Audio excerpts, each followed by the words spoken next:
This is Jason David Frank, and you're listening to the Geekcast Radio Network. Ladies and gentlemen, and all you other people, this is TFG and Mike, and if you're hearing the sound of my voice, ignore any numbering in this episode that I mention. Please. I've had to move some things around. I can no longer number them as 0.5 episodes anymore, so even though you're still getting the same great podcasting content, if you're hearing this message, just ignore the episode numbering for a while. Thanks, and on with the show. You've just jumped inside the pull bag. Join TFG1 Mike and the rest of the comic crew here at the GCRN as they make their great escape into comics. From DC, Marvel, and Image to IDW, Boom Studios, and Zenescope, we have everything right here. We cover things like Transformers, He-Man, superheroes, TMNT, and Radiant Black. Yeah, we have all that and so much more. It's all inside the pull bag here on the Geekcast Radio Network. So, without further ado, it's time to talk about the comics we're reading right now, here inside the pull bag.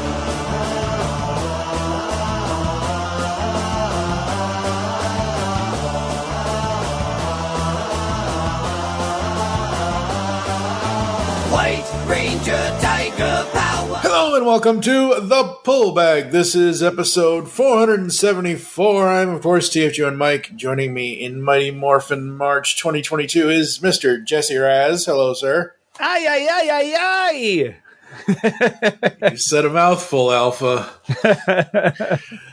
So, yeah, we are continuing on. This is Necessary Evil Part 3? Yeah, Part or Volume 13 of MMPR.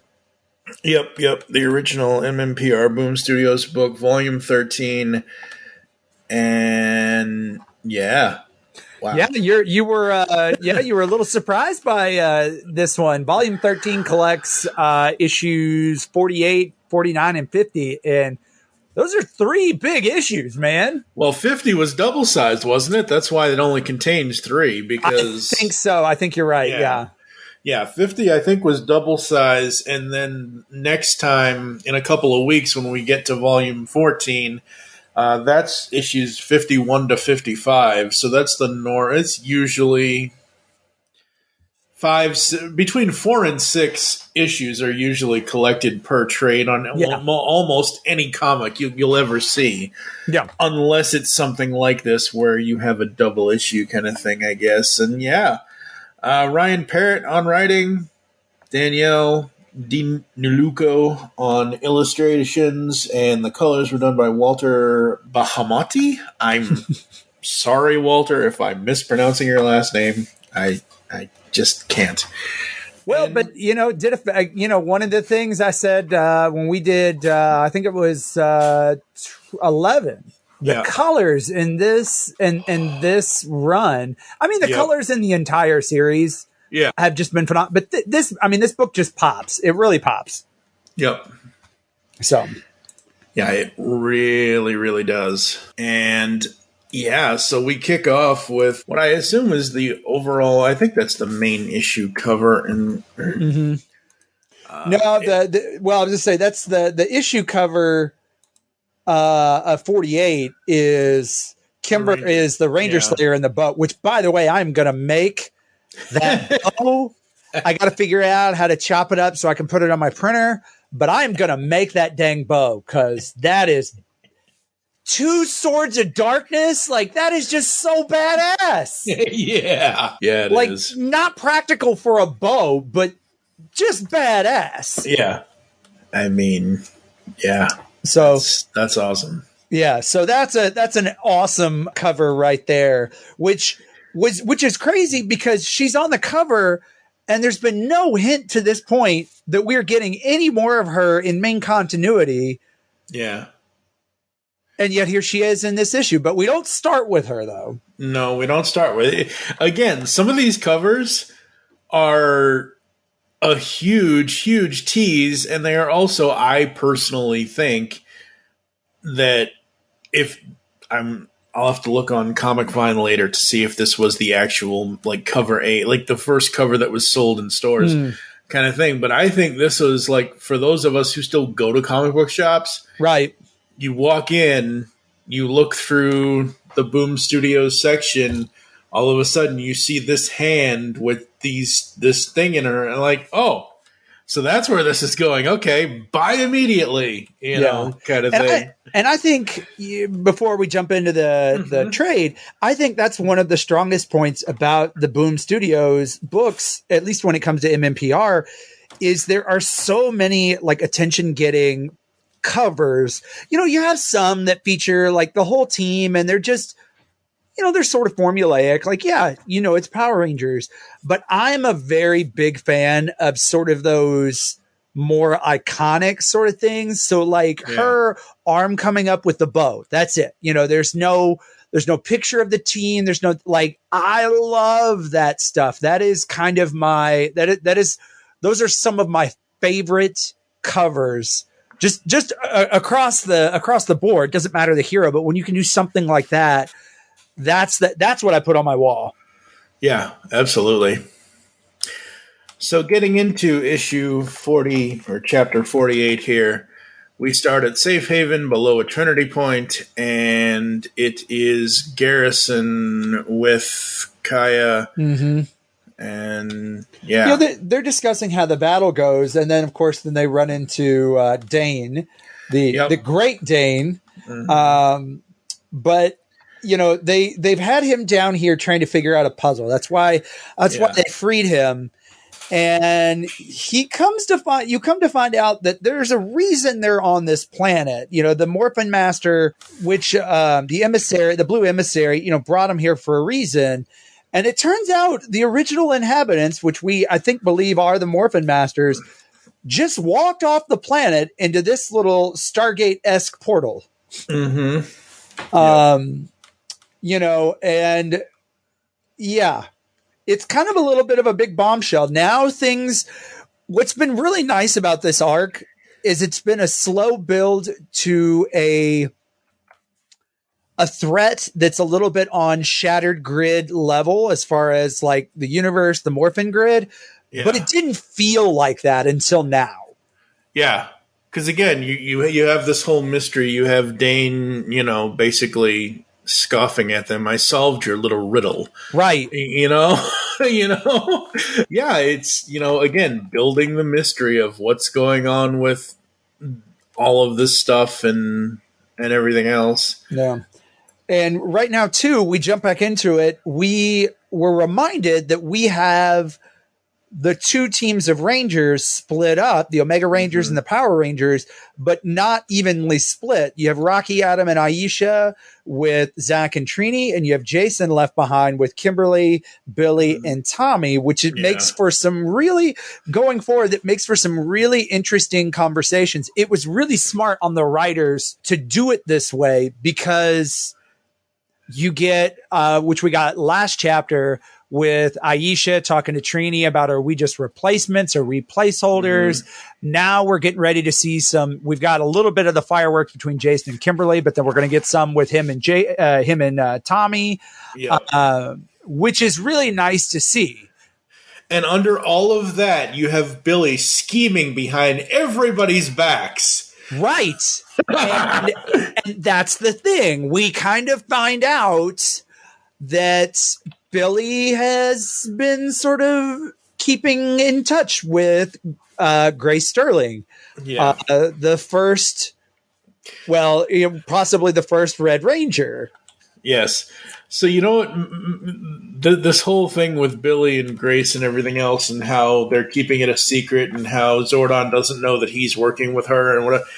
The first thing that pops into my head is the other secret that was kept 30 years ago. Zordon and Alpha in a hidden chamber. Like literally, I see in my head right now, I see David Yost's shocked Billy face when he finds that hidden chamber, and I'm like, right. Yeah, that's this. Well, again, it kind of goes back with, and you know, I don't want to dwell on this because we've talked about it the last two issues, but but you know, Billy is such a nuanced character, and it started with Kyle Higgins, and Billy's reluctance to demorph. You know, he was kind of wearing his clothes over his Power Ranger suit because he was afraid. So now he's kind of following in the steps of his mentor Zordon. He's doing things that he deem are necessary, but also keeping it close to the vest. Yep. So he goes and asks Grace for help. She says she might know somebody in the area. And then we cut to a giant space debris with the Power Rangers and this sort of epic fight. Yes. Yeah, this was, wow. This was a lot to take in. Right. And you know what's really interesting? And I don't know if, unless you're a big Power Rangers show aficionado, you may not remember this little bit of obscure continuity that they pull out. Jetting. Yep. Do you remember that? No, that's the thing. I'm like, ooh, a new thing. No, like, this was on the show. So I want to say it was like used for maybe 2 or 3 episodes, and I have no idea why the hell they introduced this. But it was basically like flying. They can pretty much basically fly, which is cool, except you can teleport. Yeah. Like, see, and I think that's why it was only in maybe 1 or 2 episodes, and they never really did it again. And I challenge you, Google it. They look so stupid because they're clearly like on a green screen, and it just looks so cheesy. And it's kind of like whenever they introduced the shark cycles and all these things, it's like, you can teleport. Why do you all of a sudden need a vehicle? But the shark cycles are a toy that you're going to sell. I get that. Why are you doing this? So I always thought that was stupid in the show, but I think it's hilarious that they found a way to use it, and then Trini is kind of schooling them on it. Yeah. I think it's cool here.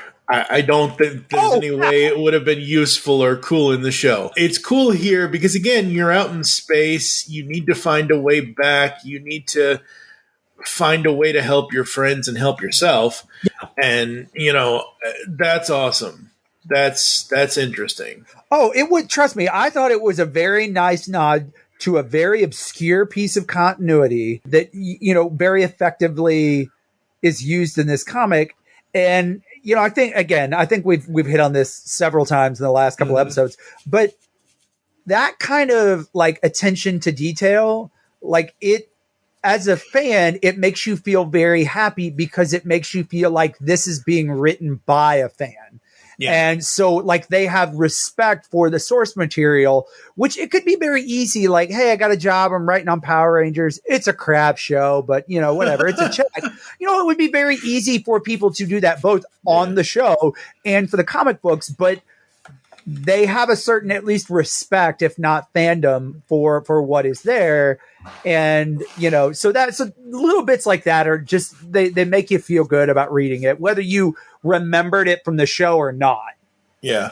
And the one thing I'll say about the overall writing of the entire series is that, number one, I've said this before in other episodes, I'm very happy that Kyle Higgins got to live out his dream and write something that, just like us, you know, he grew up watching and you know, paying attention to, or whatever else. I'm also very happy that they have stuck with Ryan Parrott through all of that. Like, most comic books, if, you know, certain comic books, you know, a writer will get to do this arc, and this arc, and then it changes. And it, you know, so I'm glad we don't have a revolving door of writers on this series. Right. Yeah. I think he definitely has sort of captured some of the great things that Kyle did and is sort of adding on it, you know, and it's always hard when you get a new writer in because, you know, sometimes you're like, you know, I'm going to work within the existing continuity that this writer developed. And then sometimes they just want to go off and do their own thing. So, you know, it is very tricky. And I imagine from a writer's standpoint, like, you want to do your own thing. That's why you took the job. So this definitely feels like an extension of what was already built. It does, but it also feels like he's doing his own thing too. Yes. Because again, you have the Omegas and the Mighty Morphins. So it's two Power Ranger teams. Kyle didn't write two Power Rangers teams. He wrote the main Power Rangers team, and he wrote the evilest Power Ranger of all time. Right. And what I love here is that, you have, again, glimpses into personalities that we would have never seen. You got Jason trying to get back into the thick of things here. And, Tommy good. I was going to say, we got to get into this fight, this epic fight between Jason and Tommy that I feel like we have been building to. And if it didn't happen, I would have immediately dismissed this book because it's there. It needed to happen. And thank goodness they gave it to us. Yeah. Because Tommy, even though he's the new leader, even though Jason was the classic main original leader, and I just love the exchange, the beginning exchange that Tommy gives him. Yeah, I came in here and did the same thing after Dane knocked me around. Problem is, pocket dimension bad guys aren't as good as the real thing. Yeah. And they, they do their, and again, I hear Austin St. John and JD and Jason David Frank in my head, I think I'll risk it. Omega firepower. Exactly. Zord. And again, even with, thankfully, the word balloons in the next panel they're each coming out of their mouths, and it doesn't take away from the actual art. Another print I want. Right. It's just so damn good. It really is. And again, that's the other strength of this book is they do a really good job with action scenes, which is not easy to do in a comic book sometimes. No. I mean, you look at this kick that Tommy is delivering to Jason, and you see Tommy's foot. It's showing it in motion, but it's showing it like it ripped off, like his actual foot by the heel and by the ankle is ripped off his leg, but it's showing you the motion of the kick without needing to see an actual 3D image or a 3D actor making the actual move. And you can see how, wait. Is he doing the Chun-Li bicycle kick? Because I seriously noticed that a little bit. Oh my God. A little bit. Well, so getting past that, it is interesting because they do sort of start a little bit on the surface. They're kind of sparring, and then you notice they quit pulling their punches. Yep. Their real emotions come out. Jason's like, you think I wanted any of this? You think this is my idea? Someone comes to you and says, hey, man, we need you to save the universe. But small cat, you got to lie to everybody you cared about to do it. What would you have done? And I love that Tommy's silent there because he knows damn well he would have done the same thing. Exactly. Which, again, that was a bit between the two that we needed to have. Yeah. And, it's really nice. And then after that, Jason, it's like, I got to go back. I got to go back to the safe haven planet. Yep. And so he, sets off, and the other Rangers, trying to talk him into letting him come. And it is nice that we do get one thing in that little exchange that, Jason kind of acknowledges what some things that Zordon originally said. And it's kind of like when, you look at your parent and you're like, I get it. I get what you went through. Like, I get the struggle now. So that's really cool. And then of course we cut back into the space battle. Yep. Trini, I don't think, and this is again, going back to the tragedy of losing her. But I don't think she gets enough credit either in this book or just in general for her leadership skills. Like, she is a badass leader here and totally coordinates this whole plan, which almost works until we see the Gravedigger Zord. Yeah. Or the Grave Zord. The Grave Zord. Yeah. Yep. Gravedigger Zord would be a monster truck. It would be a monster truck that no one would want to go up against. Right. And so I didn't go back, but I totally forgot that this thing was still around. And that she was still around. I know she is, but I totally spaced this. Oh, that Ranger Slayer Kimberly is here? Yeah. Yeah, I totally spaced that because, I'm thinking back to Shattered Grid and stuff, but I was like, oh God, I forgot she was lurking around. And it was so cool that she's the one that's just floating around deep space for Grace. Yep. Yeah. And it's nice to see that, again, we're having, again, so on Earth you have Billy, Kimberly, Tommy, and Jason, and whatever else. In space you have Aisha, Adam, Rocky, you have Zach, you have Trini, and then you have Kimberly, Ranger Slayer Kimberly, and it's like, yeah, these two teams could really work together well with each other. Like, you don't have to keep it Jason, Trini, Zach, Billy, Kimberly, Tommy. You can use it as multiple other things. And it's very interesting. It's a much more interesting dynamic that way. Yeah, absolutely. Also, if there's one thing I'm disappointed about from the comics, and it's probably, and I know why it doesn't exist, but I'm disappointed that some of these badass epic Zord creations that we get from the comics don't exist at all in toy form. Even models and stuff, like the Grave Zord is awesome. It's so cool. From the Pink miniseries, the Typhonus or whatever that Goldar creates out of pieces of old Zords. That is awesome. I want those toys. Yes. Yeah, and I think I don't know if it's just because it's in the comic, if it's because it doesn't show up on the show, or it doesn't, obviously it can't, because unless they're gonna... Well, I don't know who has the rights. Yeah. I know Hasbro owns Power Rangers, but I don't know how that extends to the comic series. I don't know what they're... And the thing is if you're Hasbro, yes, you're a toy company, but does it make sense to make this one thing for Jesse Raz? Yeah, well, I'm not a big fan with a lot of the decisions Hasbro's sort of made in reference to toys, but that's a separate podcast. But anyway, so Ranger Slayer shows up as the in the Grave Zord and murders this child. There's no ifs, ands, or buts about it. Puts him out of his misery, says thank you. Takes a tiger blast to the face. Yeah.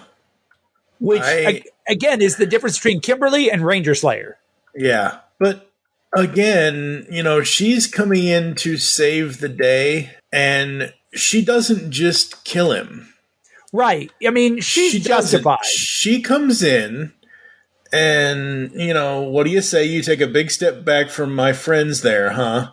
Yeah. I'm warning you, stand down right now, or I'm going to do something we're both going to regret. Mm-hmm. And you also have to look at this kid and how he has been treated and how he has been used and abused and everything else.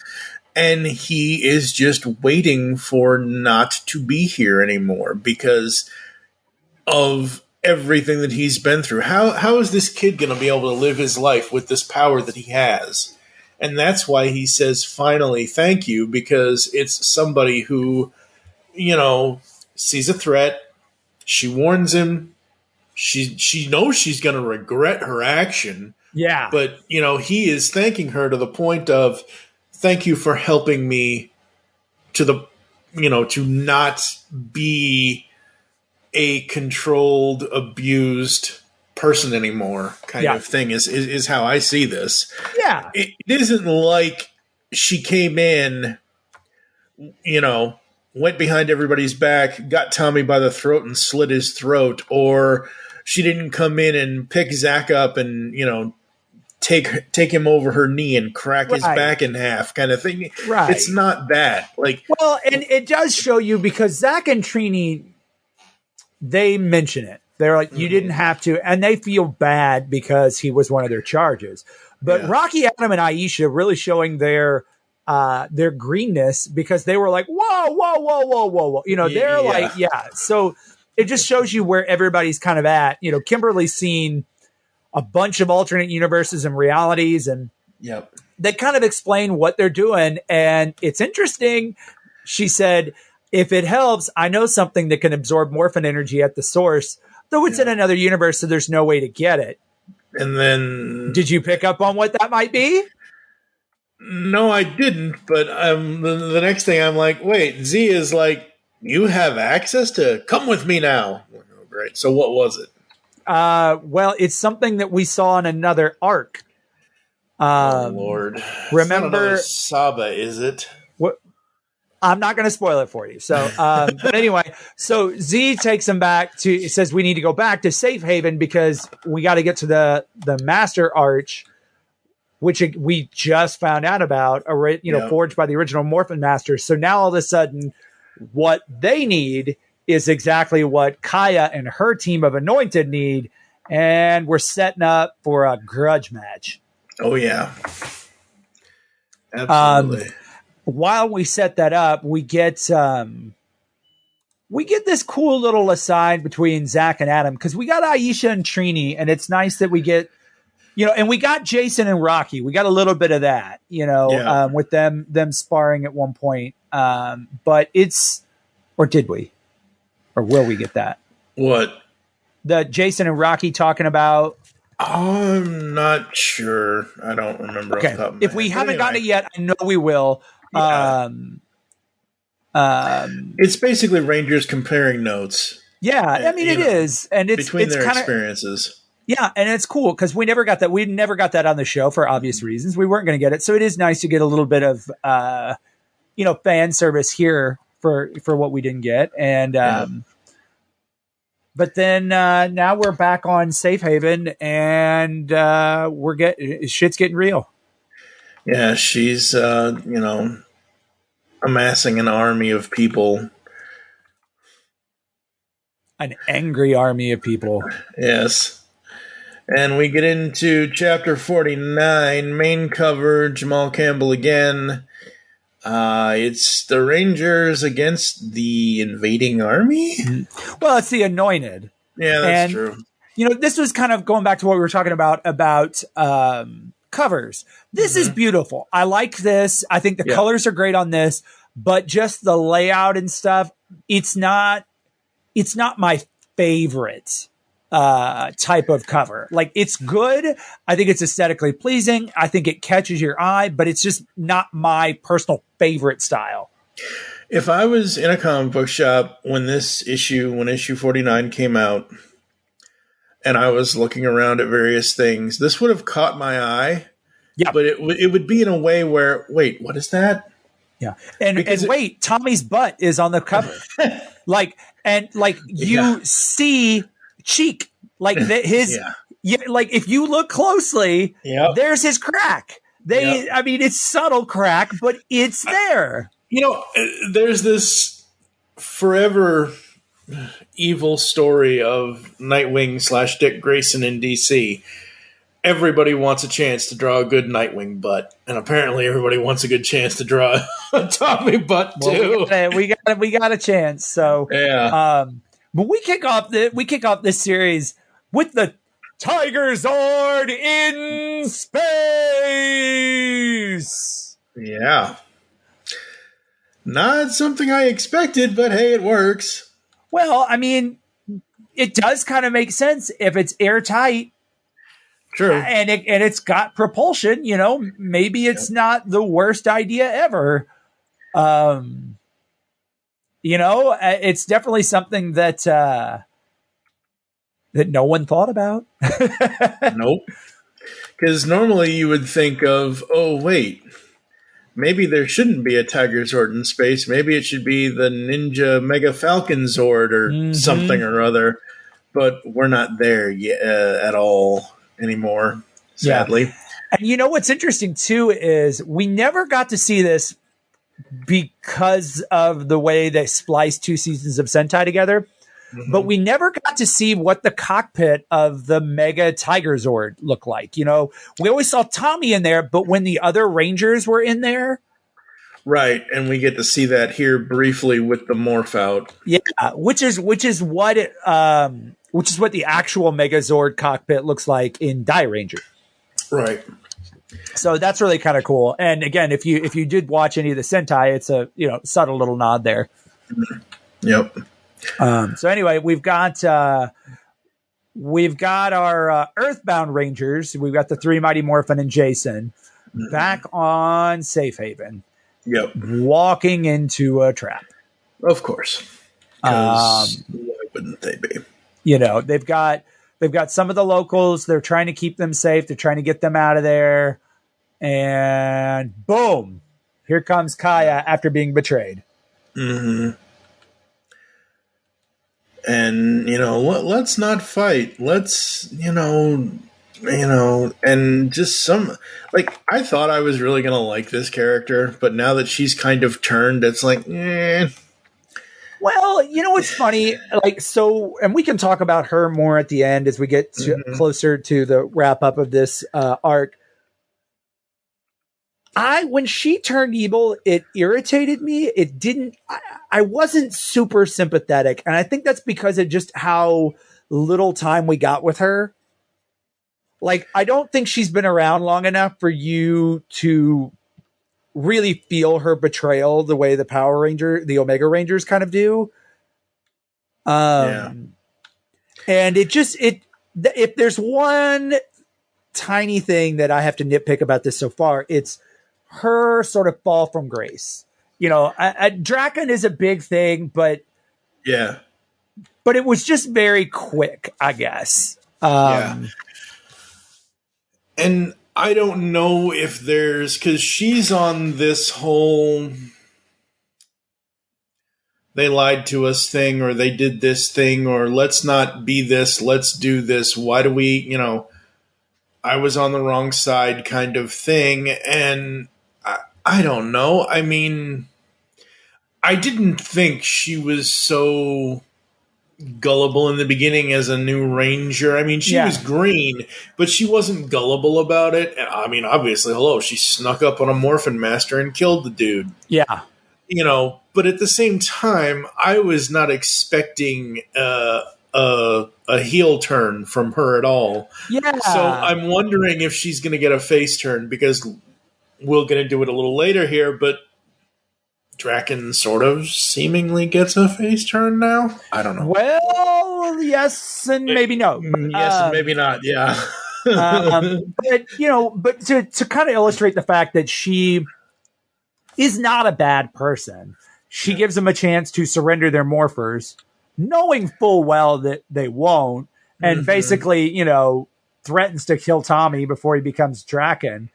And she's kind of becoming the thing that she hates, but doesn't see it, which again, that goes back to that slippery slope of trying to be more proactive and not reactive. That the line that the Power Rangers kind of walk. Finally, our two teams are back. The panel, you talk about panels that you just would love to have. Kaya, Tommy's not surrendering to you. In fact, none of us are. Yeah. You know why? Because it's morphin' time. Yeah. Just wow. Yeah, that is most definitely a panel. And then them together. That's right up there with the anniversary shows where they all do the big morph. Yep. Also, I love that Billy didn't know that it was Ranger Slayer that was Grace's friend. Yeah. That's kind of a little like tucked in there. Wait, what? Who?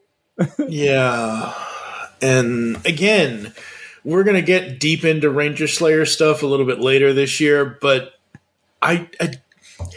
this series has given us so many cool variations on characters we already know. And as I've already said in the last 3 episodes, or however many episodes we've done to this point, is that that's what makes the comic so good, is that there are so many different aspects, emotions, characteristics, all of that it's not just like this morphin sequence here. Yeah. This isn't your cookie cutter. I mean, it has its, formula of, them talking and then, oh, by the way, it's morphin time and then they morph. But I'm sorry, some of those big anniversary morphs, because they go through each like sometimes they'll do it by team, but the episodes where they do it individually and they have to yell out every as much as I love the Thunder Zords, I'm sorry, Mastodon Lion Thunder Zord power is too damn long. Well, I mean, it's filler. It's filler. No, yeah, I know, but I'm glad in this that they can just do one sequence. Yeah, one panel, it's good. And almost one word things for each of the thing. Yeah. So Kaya hands them over to Garrison and Dane. Yep. They've all morphed. Jason calls in the other Omega Zords. Garrison's in Kaya's Omega Zord, which I'm not really a fan of the way they look. I guess it makes sense. You're sort of abstract elemental powers that are just sort of exist, but they're not my favorite. I'm not clamoring for these toys. No. And it kind of sucks that they don't. I don't know if there's a fifth one missing, but I kind of was hoping for a Megazord, right? Yeah. But anyway, so Jason and the Omega Rangers go to take on Garrison and the other Omega Zord, and he leaves the Rangers to take on Dane. And I love Jason calling the shots. He's like, "Think you can handle Dane?" And he's like, "Go, we'll do our best." Yeah. Totally gun shy about everything. And, they're trying to form the Power Blaster. And of course, as they're broadcasting to the world what they're doing, Dane is really smart and shuts up Rocky right as he's yelling Power Sword. Yep. Not again. Meanwhile, while this is going on, Ranger Slayer and Z have gone down to the temple and the gate. Mm-hmm. And have decided to try to use this, and it's got an automated defense system, which is kind of cool. Mm-hmm. It's got a automatic. Yeah, wow, yikes. Which she's kind of commandeered, but so he dials up the Stargate, which it's what it looks like.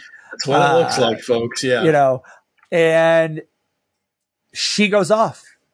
Doesn't say anything. Where she's going. I knew before I saw it where she was going, but you don't, so I'll keep that to myself. Yeah. And then we get this fight, this 3-on-1 fight. And with the Zords, which is kind of cool. Yep. They say something here. I think it's when they were calling the Zords. Where do those come from? We don't know. We're just glad they come. That was. I think there was a couple of issues earlier. Yeah, it was great because they're be different planets, and boom, there they are. Yep. And that's good because not everything needs to come out of a volcano or from under the earth or whatever. So yeah. Well, and so now we get something that's very interesting because, now it looks like 3-on-1, the Omega Zords, not a big deal. And then all of a sudden, Kaya calls in the Anointed and they start overloading the Zords with all the morphin power that these guys possess. And, they're like, we can't fight. They're basically kind of turning them into suicide bombers almost. I mean, they're not exactly throwing themselves at explosions, but she's using them as cannon fodder. Yeah, it's basically that, yeah. Which is really sort of a twisted, dark kind of turn.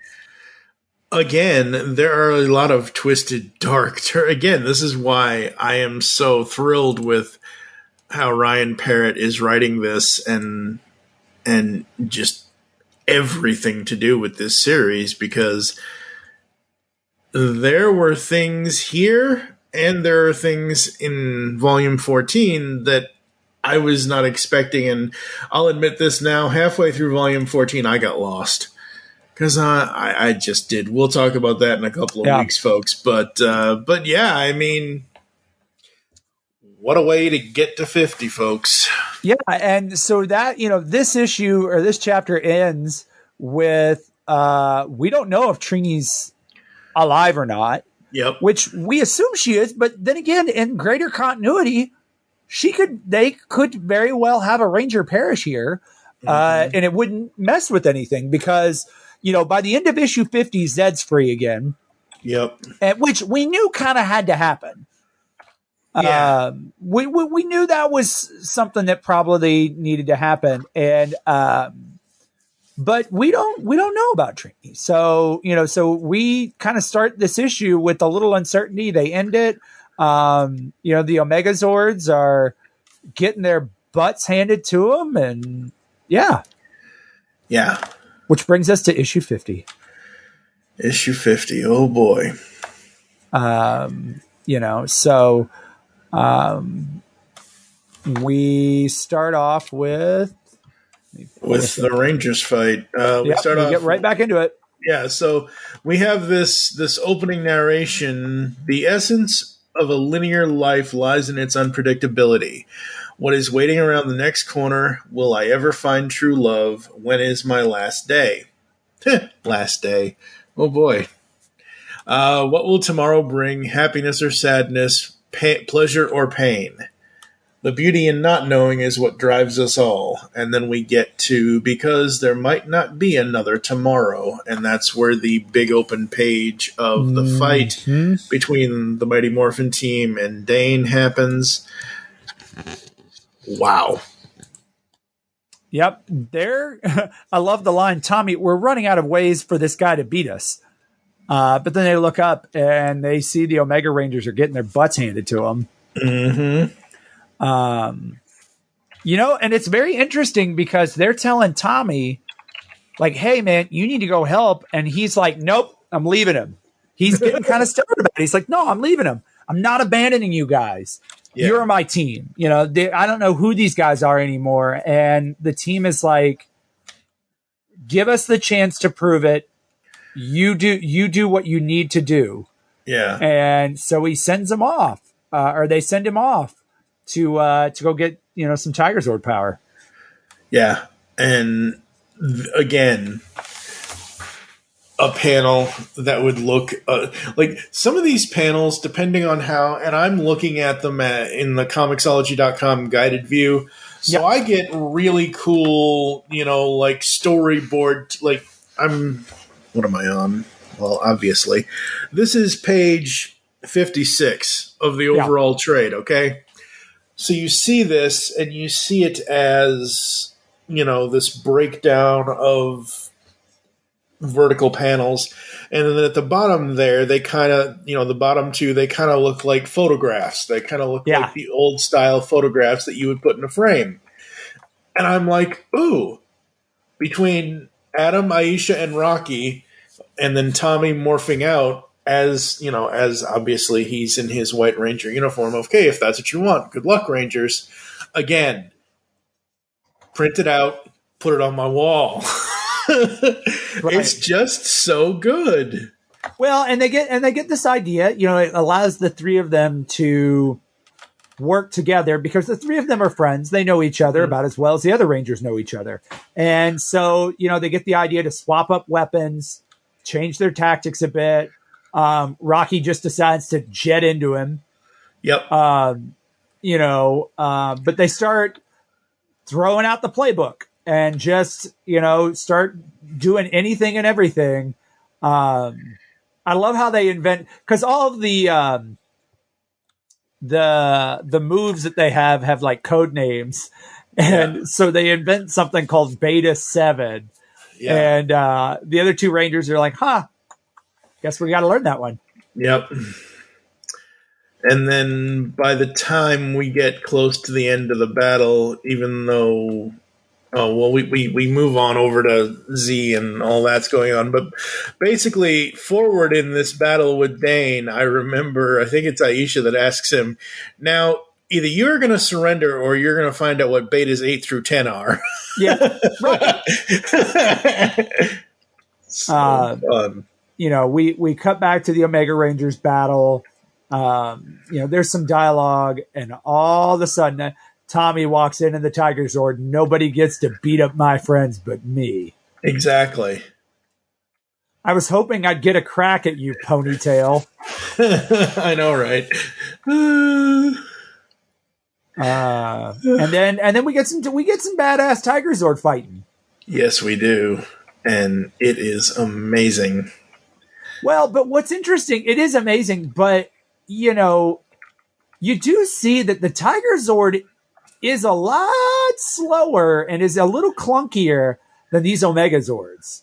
Oh, well, yeah. I mean, because again, even though Tiger Zord is white light and the power of goodness and all of that, Tiger Zord is 30, well, not in this continuity, but I'm just saying in real life, it's 30 years old at this point. Tiger Zord's been around the battlefield a few times. And then we get this moment, which could have come out of the show, because it's just like when they found those one-off blasters and met Titanus, and they learned how to work together. Yep. Tommy, the Omega Zords were designed to naturally adapt with any Zord. Let's show them some red tiger power. Yeah.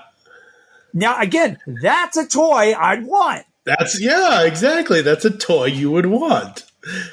And they work together, which is always the thing with Jason and Tommy. I feel like they always have to learn to work together.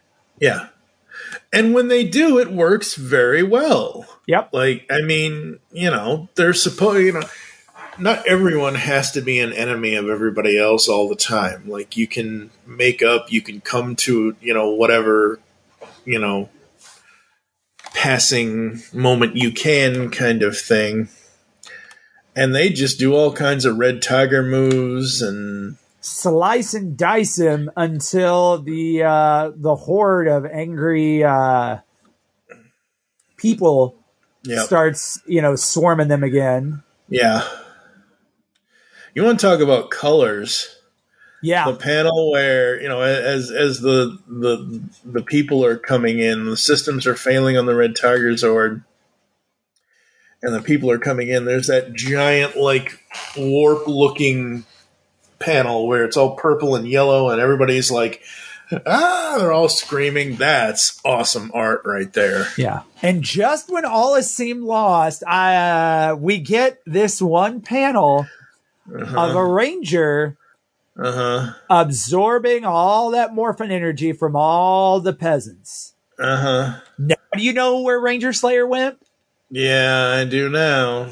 Yeah, she went to the universe with the Solar Ranger. And while I did not like Beyond the Grid, I do appreciate how they didn't completely disavow that and brought her in. Yep.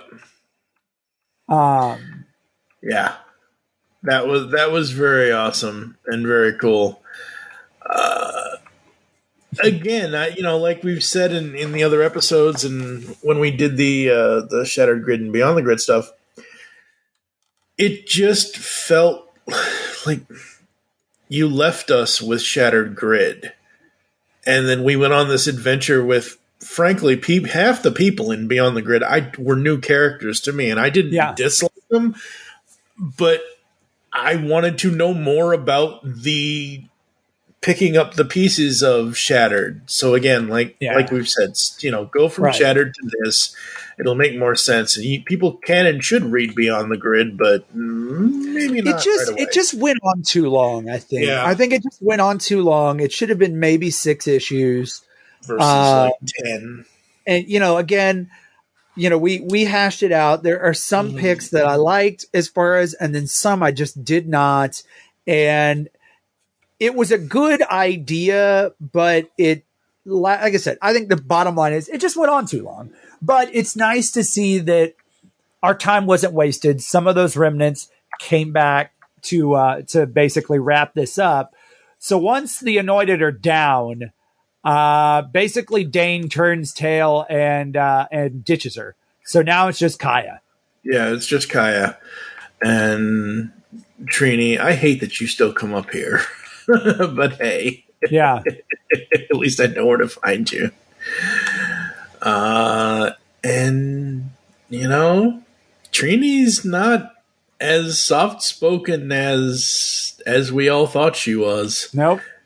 Because Kaya's like, we're friends, and that's what friends do for one another. Does that sound about right? Nope, I'm done with all that. Oh, well, she's had her butt kicked several times a day by a friend. So, yeah, she's done with that. Meanwhile, while that starts to happen, Zed's jar just falls. Yep. Miraculously, oh no, it's Dane. Yeah. Dane basically saying we're even. Don't call me ever again. Yeah. So now we've got the final battle. We've got Trini and Kaya going at it. Yep. And it's pretty emotional. Yeah, it is very emotional. And we get to where what was said earlier, the gate opened, the planets aligned, the earth rose, and then the water fell. Yep. Or at least it will. And just like that, that's it. That's it. Yeah. And, all the people that are free from the morphin energy, they'll get a chance to stay or go home. And Garrison and Kaya, well, they get their own little space dumpster. Yep. So they're like, hey, you can stay here or you can go home. We'll figure it out. So then they say goodbye to the Solar Rangers. Yep. And they get cut off. You got to see our new Solar Ranger something. Yeah. Which I feel like that's going to come back. Yeah, I don't know that we've seen it yet, but I feel like that's just sort of leaving the door open to maybe a little revisit of that, which it wouldn't be the first thing I jump on, but Well, again, if it's something that, like you said, if it's an arc that is, let's say, a 3-part arc, fine. Or if it's something like what we will get to, we are going to get to these this year at some point, Psychopath and the Time Force. Right, just sort of self-contained stories. Yeah. So if it's a self-contained thing, sure, fine, great. And once we get, just like we got so much additional things with Jason, Trini, and Zach, along with Aisha, Adam, and Rocky, as long as we get more, again, if, like you said, if we go on a specific adventure with the Solar Rangers that is not tied into other things that, it was really hard for me to see the Solar Rangers in with our main people that we've known for the last 30 years of our life. It wasn't bad. It wasn't a bad thing. It was just difficult for me to get used to those characters because at that time, I didn't want to see those damn characters. I wanted to know more about the people I've known for the last X number of years. And again, I was not a fan of the artwork in that book. I thought it was very hard to follow. The story was confusing, but anyway, we've already hashed that out. Yeah. But so they say goodbye. Then Ranger Slayer goes through the Stargate, and we will find out where she goes because it's all, speaking of spin-off miniseries, she gets her own. She gets her one shot. Well, she gets, I think it's a 3-shot. It's good. Yeah. It's good. I've read it. I like it. I want more from that universe, but we'll talk about that at some point. So, and then we're kind of meeting on the beach, and they're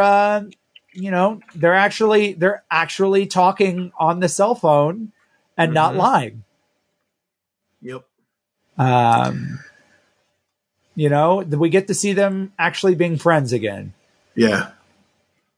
And then we get this little, because you think all is fine, well and good. No, it's another thing. They're just running off to fight the monster of the week. Oh, look, Zed is back, and he's got the snake that turns into his staff. So there you go. You got your wish. I mean, it's not your Zeo crystal wish, but hey, they tied it in. Yeah, but then there's something that is coming crashing to Earth. I wonder what it could be. Mm-hmm. Or who? It's Lord Draken. Mm-hmm. Yep. Dun dun dun. And that's how we end Necessary Evil. Yep. And I'm digging this. I think this is great. I think they told a story amongst these, 3 parts of this overall arc that is really well done. They essentially told 2 different stories because you have... Yeah. Well, I mean, technically more than that, but I mean, between the 2 Ranger teams, 2 very different Ranger team stories, and then obviously you have what's going on with Kaya, you have what's going on with Dane and Zed and all of that. It's just one big piece of awesome. Yeah. Yeah, I think they did a really good job of balancing 2 teams, and they had 2 separate storylines, and then finding a way to merge the 2 and still give both teams enough development. I mean, everybody really kind of had a moment to shine. Everybody, it was a good ensemble arc. Yep. Some were featured a little bit more than others here and there, but everybody kind of had their moment. So they did a really good, which that's not easy because you're looking at 9 characters. Yeah. And then you got Zordon, you got Alpha, you got Kaya. So that's not an easy thing to do. So they did really well with that. I thought that was a good for the arc. Yeah. We've talked about this already. The artwork I thought was great. I thought the action sequences were awesome. Yeah, no, I think this arc was really well done. Yeah. Volume 13 also has a cover gallery, which is awesome because I love when they do cover galleries and trades. The main, which is kind of interesting to me that so we get the rest of the cards, the issue 50 Ranger cards. So Green Ranger, yellow, what is it? Blue Omega Ranger, yellow Omega Ranger, that thing. So we get those. And then we get a Red Ranger, Omega Ranger kind of, this is done by, oh, good Lord, I'll mispronounce that name so much. But anyway, this was the issue 50 variant cover.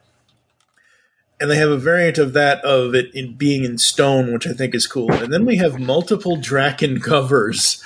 And I'm just like, wait, we barely see, he shows up at the end. And, we got one by Diego Galindo. Actually, all of these I think are done by Diego. No, 2 of them are. We got 2 by Diego. One is of Draken looking like he's popping out of a portal. Another one is of is that the Ultra Dragon Zord? Yeah. That's the Ultra Dragon Zord because it has Dragon Zord and Megazord with it together. So we get that, and then we get one of which Dragon Zord in the classic, and then we just get a traditional Tommy, with the dragon dagger thing. Yeah. And then we get a preview of Power Rangers Draken New Dawn, which starts with Ranger Slayer. Yeah. So I did some research on this. Ranger Slayer technically did not get her own miniseries. She got her own oversized issue one shot. Yeah. She got Ranger Slayer #1. And that is a part of Power Rangers Draken New Dawn Volume 1. But that whole thing is about her. Oh, yeah. No. Absolutely. Yeah. Yes, you are correct. I'm just saying that instead of paying $5.99 on Comixology.com, you can spend just under $14 and you get Power Rangers Slayer #1 and Power Rangers Draken New Dawn 1-3. So would you rather spend just under $15 for 4 comics or $6 for 1 kind of thing? So because the cover of Draken New Dawn 1 is her on Zed's throne. Yep. Yeah. So it's interesting how I don't know that's so we're not talking about that right now. I know, but like, that's the way they named that is a little bit of a misnomer. Because it's about his aftermath more so than it is about him. Her. Yeah. And so, that is, it's a little deceiving, but so you get that. But I mean, that's the thing though. I would have to go back to read Shattered Grid, but from what I remember of Shattered Grid, Lord Draken, it was Lord Draken versus the Coinless, and then there was everybody else on that world, but we didn't really ever, the main focus of it was Lord Draken and what he was doing with shattering the grid and whatever else. So the copy for the trade says the Ranger Slayer, an alternate version of Kimberly Hart, returns to her home dimension to pick up the pieces left behind in the wake of Lord Draken's reign, becoming the thing she hates the most, the new ruler of her world, sitting on Draken's throne. Right. But an even deadlier threat sets its sights on Earth, and Kim won't be able to defeat it on her own. Yeah, so if anybody's interested in picking that up, it's Ranger Slayer 1 and then Draken New Dawn 1, 2, and 3. Those 4 things, and this does kind of bug me sometimes when comics do that. That is a thing. And I know why they're all separate because it gets you to spend a little bit more, and I understand that. But that's the arc. Those 4 issues that aren't I just wish it was, I wish they were 4 issues and not, exactly, but I wish they were 4 issues and not 3 issues and then Ranger Slayer, because if I'm going to the comic book store and I'm looking for the Ranger Slayer, unless I look it up on the internet, I don't know that is also that, and so it gets a little confusing. But this is why in most of, and I know a lot of people don't go to websites to look at posts and things like that. I mean, most people are listening to podcasts on their phones or the whatever people listen to podcasts on nowadays. But that's why in almost all of the pullback posts, if I put in there a Comixology link or whatever, I'll say, hey, this is this, read it here, but it's, Ranger Slayer #1 plus the Draken. Right. So that way people know that you get everything right here in this link.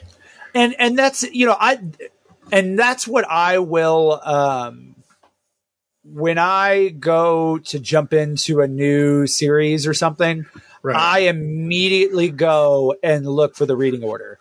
Yep. Because more often than not, especially because at this time we had MMPR and then we had Go-Go Power Rangers still going on. Yep.